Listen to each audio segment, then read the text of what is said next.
I'm sitting here by the end of the world in Spain. It's a fantastic view.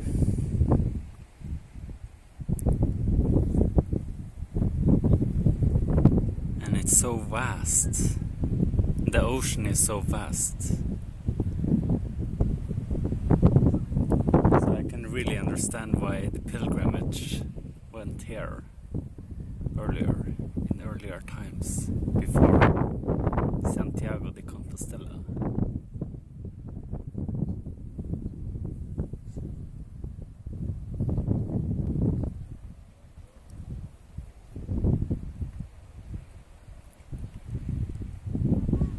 It makes you really appreciate how small you are in this universe.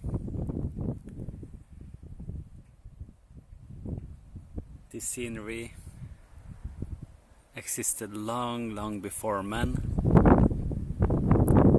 and it will still exist long after we are gone.